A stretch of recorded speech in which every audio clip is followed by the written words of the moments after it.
যেই কথা তোমার শত্রু হতে গোপন রাখতে চাও তা মিত্র হতেও গোপন রাখো, কারণ মিত্রও একদিন শত্রু হতে পারে। যা তুমি জানো না তা বলো না, আর যা তুমি জানো তা যথাস্থানে বলতে কুণ্ঠিত হইও না।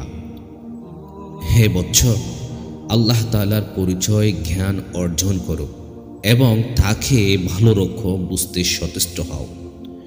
অন্যকে যে কথা বলবে তাতে নিজেও আমল করবে, সুযোগ বুঝে কথা বলবে এবং প্রয়োজনটুকু বলার জন্যই মুখ খুলবে। প্রত্যেক শ্রেণীর পেশার লোকজনের মর্যাদা জেনে বুঝে সে হিসাবেই তাদের সঙ্গে আচরণ ব্যবহার করবে। নিজের গোপনীয়তা কারো কাছে প্রকাশ করবে না। বিপদকালীন বন্ধুদের পরীক্ষা করে নাও। লাভ ও ক্ষতি দুই অবস্থাতেই বন্ধুদের পরীক্ষা করো। প্রত্যেক ব্যক্তির হক অধিকার জানার চেষ্টা করো। বুদ্ধিমতী নয় এমন নারীদের উপর ভরসা করো না। শিশুদের কাছে গোপন রহস্য প্রকাশ করবে না এবং কারো কিছুতে লোভ করবে না।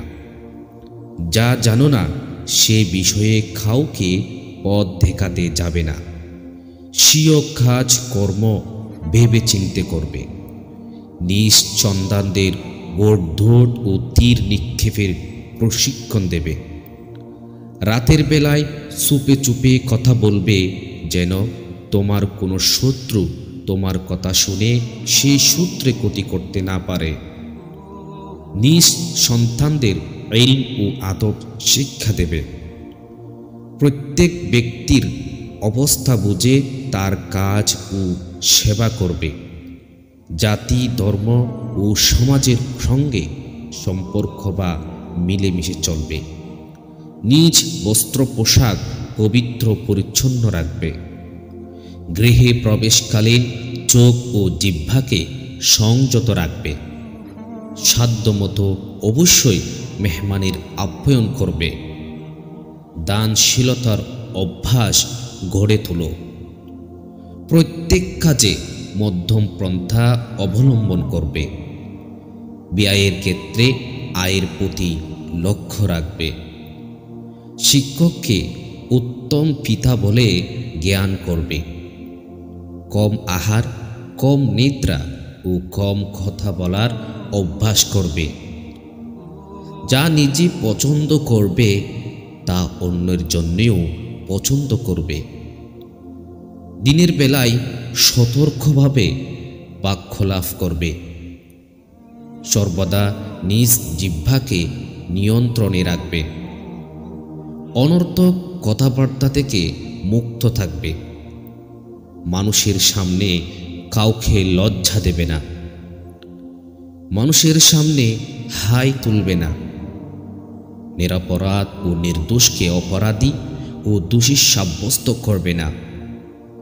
নিজের সম্পদ গোপন রাখবে, তা বন্ধু ও শত্রু কারো কাছে প্রকাশ করবে না। পিতামাতার অস্তিত্বকে অমূল্য সম্পদ ও গনিমত মনে করবে। বন্ধু ও শত্রু উভয়ের সঙ্গে হাসি মুখে অবস্থান করবে, কথা বলবে। নিজ কাটি বন্ধুদের মনে প্রাণে বন্ধু জানবে। যৌবনে এমন সব কাজ করবে যা ধর্ম ও দুনিয়া উভয় ক্ষেত্রে উপকারী হয়। যৌবনকালকে সুবর্ণ সুযোগ মনে করবে। যে কথাই বলবে মাফযোগ ও প্রমাণ্যরূপে হওয়া চাই। বুদ্ধিমান ও কল্যাণকামী লোকজনের সঙ্গে পরামর্শ করবে। ভালো কাজে পরিপূর্ণ চেষ্টা চালাবে। বুদ্ধিমান ও সতর্ক লোকজনের সঙ্গে ওঠা করবে। বোকা লোকজন থেকে দূরে থাকবে। সাধারণ জনগণ যেন তোমার সঙ্গে বেয়াদবি করার সুযোগ না পায়। উপস্থিত কাজ বাকি রাখবে না। কোনো বিপদগ্রস্তকে নিরাশ করবে না। বিগত শত্রুতাকে নতুনভাবে উত্থাপন করবে না। সম্মানী জন বা বড়দের সঙ্গে বিতর্কে লিপ্ত হবে না। বড়দের সঙ্গে হাসি তামাশায় জড়াবে না। বড়দের সামনে আগে আগে চলবে না।